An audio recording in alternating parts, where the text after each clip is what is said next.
കേന്ദ്രത്തിന്റെ തൊഴിലാളി വിരുദ്ധ നയങ്ങൾക്കെതിരെ സംയുക്ത ട്രേഡ് യൂണിയൻ ആഹ്വാനം ചെയ്ത 24 മണിക്കൂർ ദേശീയ പണിമുടക്ക് തുടർന്നു. കേരളത്തിൽ ബന്ദിന് സമാനം.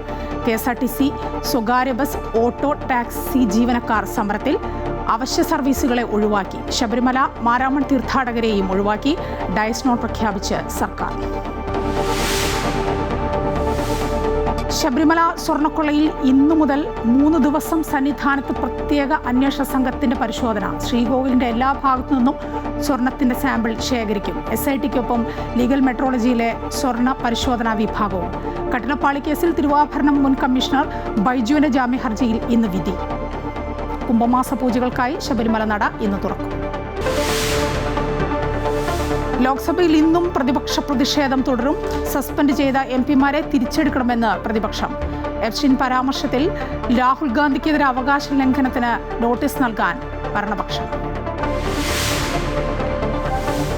ബലാത്സംഗ കേസിലെ മുൻകൂർ ജാമ്യ ഹർജിയിൽ രാഹുൽ മാങ്കൂട്ടത്തിന് ഇന്ന് നിർണായകം. ഹൈക്കോടതി പരിഗണിക്കുന്നത് ആദ്യ ജാമ്യാപേക്ഷ. ജാമ്യം അനുവദിക്കരുതെന്ന് പ്രോസിക്യൂഷൻ. തൊണ്ടി മുതൽ തിരിമറി കേസിൽ ശിക്ഷ റദ്ദാക്കണമെന്ന ആന്റണി രാജുവിന്റെ ഉപഹർജിയിൽ തിരുവനന്തപുരം ജില്ലാ സെഷൻസ് കോടതിയുടെ ഇടക്കാല ഉത്തരവ് ഇന്ന്.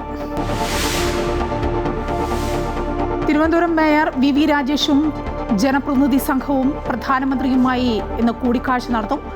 മോദിയെ കാണുന്നത് വൈകിട്ട് 4-ന് ഔദ്യോഗിക വസതിയിൽ. രാവിലെ അമിത്ഷായെയും നഗരവികസന മന്ത്രി മനോഹർ ലാൽ ഖട്ടാറിനെയും JP നദ്ദയെയും കാണും.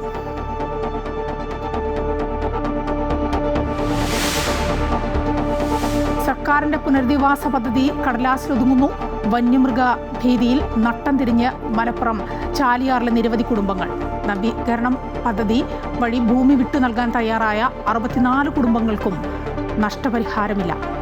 തൃശൂർ മുള്ളൂർക്കര ആറ്റൂരിലെ ജനവാസ മേഖലയിൽ പുലിയുടെ സാന്നിധ്യമെന്ന് സംശയം.